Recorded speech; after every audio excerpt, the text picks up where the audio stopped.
natin i-safeguard yung mga records mo natin.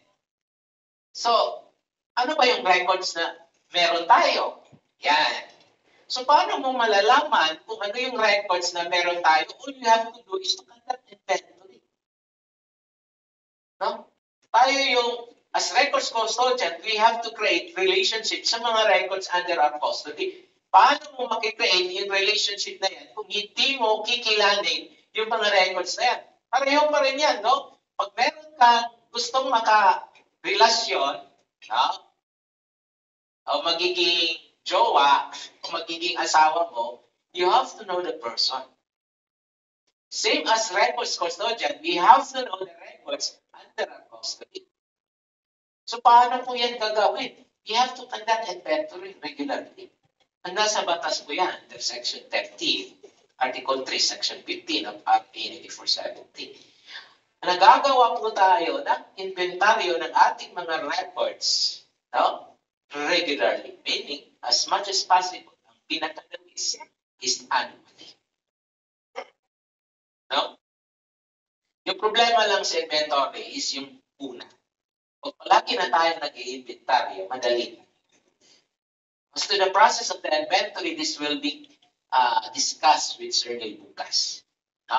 Now, take note, aside from that, bakit po tayo gagawa ng inventory? Kasi gagawa po tayo ng registry.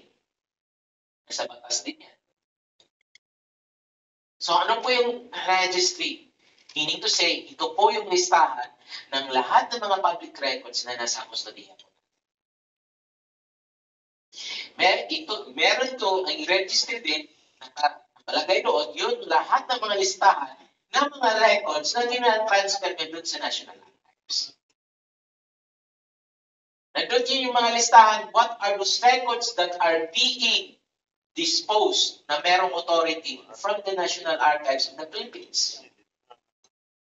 Nandun din yung mga records na kalista dun sa registry, what are those records na deferred yung transfer.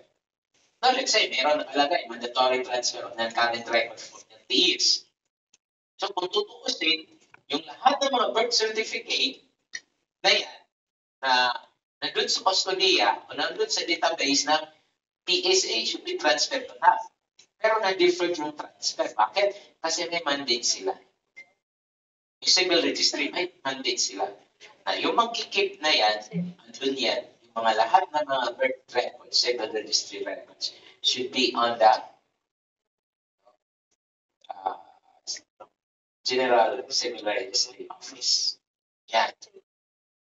So, aside from that, meron din tayong tinatawag public access registry. What are those records that can be only accessible to the public? Now, just imagine, kung na-comply lang itong lahat ng registry na to, siguro napasa na yung batas on the freedom of information. Kasi yung batas po ng freedom of information, it is only an executive order issued by the former President Rodrigo. So, kasi nandun na lahat, what are those information that can be accessible only to the public? Kung meron lang lahat na ito, medyo okay. No? Ang kagandahan dito, pag may registry po tayo, mailalagay po natin sa page. No? Kasi yung problema kasi natin, this is one way to serve yung ating mga public.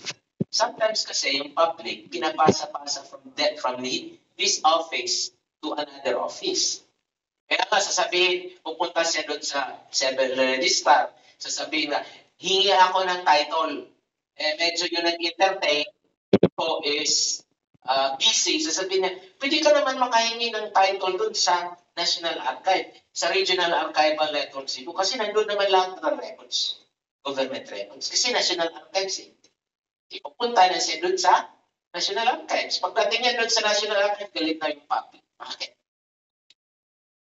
Kasi sinabihan namin, wala po kaming transfer from the Civil Register Office. Kung meron na siyang registry, tapos yung registry nito nakalagay doon sa harap ng every government offices. Ang ganda. No? So yan. Second is you have to create your agency records disposition schedule. And this will govern all the records that are being what we call as substantive records. Unique records.